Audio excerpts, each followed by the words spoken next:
കനത്ത പോരാട്ടം നടക്കുന്നതിനിടയിൽ അജിത് പവാറിന്റെ കൂട്ടത്തിൽ ഒരാളെ പൊക്കി തെരഞ്ഞെടുപ്പ് കമ്മീഷൻ. തെരഞ്ഞെടുപ്പ് ഉദ്യോഗസ്ഥർ നൽകിയ പരാതി ആയതിനാൽ തെരഞ്ഞെടുപ്പ് കമ്മീഷന് കണ്ടില്ല എന്ന് നടിക്കാൻ പറ്റാത്തതിനാൽ കേസെടുക്കുക തന്നെ ചെയ്തു.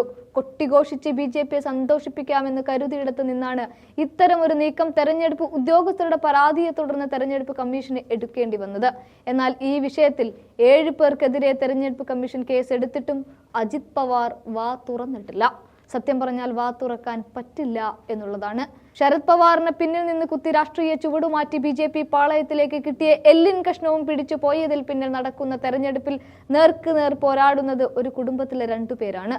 പവാർ കോട്ടകളിൽ പവാറുമാർ തന്നെ 2ആയി തെരഞ്ഞെടുപ്പിനെ നേരിടുമ്പോൾ പോരാട്ടം കനക്കുന്നതിനിടയ്ക്കാണ് അജിത് പവാറിന് പോളിംഗ് ബൂത്തിൽ നിന്ന് തന്നെ അടിപൊട്ടുന്നത്. അപ്പോൾ പിന്നെ എന്തു മിണ്ടാനാണ്? അതായത് മഹാരാഷ്ട്രയിലെ ബാരാമതി മണ്ഡലത്തിൽ വോട്ടെടുപ്പ് തുടങ്ങുന്നതിന് മുൻപ് EVM-ൽ പൂജ നടത്തി സംസ്ഥാന വനിതാ കമ്മീഷൻ അധ്യക്ഷ രൂപാലി ചക്കങ്കർ. ഇന്നലെ നടന്ന തെരഞ്ഞെടുപ്പിലാണ് സംഭവം.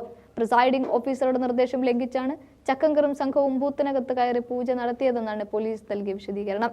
NCPയിലെ അജിത് പവാർ പക്ഷത്തിലെ അംഗങ്ങളാണ് രൂപാലി ചക്കങ്കറും മറ്റ് 7 പേരും. വോട്ടിംഗ് മെഷീനിൽ ആരതി ഒഴിഞ്ഞ് പൂജ നടത്തുന്നതിന്റെ ചിത്രങ്ങൾ ചക്കങ്കർ തന്നെയാണ് സമൂഹ മാധ്യമങ്ങൾ വഴി പങ്കുവച്ചത്. NCPയുടെ പിളർപ്പിന് ശേഷം ഇതാദ്യമായാണ് അജിത് പവാർ പക്ഷവും ശരത് പവാർ പക്ഷവും മഹാരാഷ്ട്രയിൽ നേർക്കുനേറെത്തുന്നത്. അതിനാൽ എല്ലാവരും ഉറ്റുനോക്കുന്ന മത്സരമാണ് മഹാരാഷ്ട്രയിൽ നടക്കുന്നത്. ബാരാമതിയിൽ ശരത് പവാറിന്റെ മകളും സിറ്റിംഗ് MP-യുമായ സുപ്രിയ സുലെയും അജിത് പവാറിന്റെ ഭാര്യ സുനേത്ര പവാറുമാണ് മത്സരിക്കുന്നത്. മണ്ഡലത്തിൽ കനത്ത പോരാട്ടമാണ് നടക്കുന്നതെന്ന് ദേശീയ മാധ്യമങ്ങൾ റിപ്പോർട്ട് ചെയ്യുന്നതിനിടയ്ക്കാണ് ഇത്തരമൊരു സംഭവം അരങ്ങേറിയത്.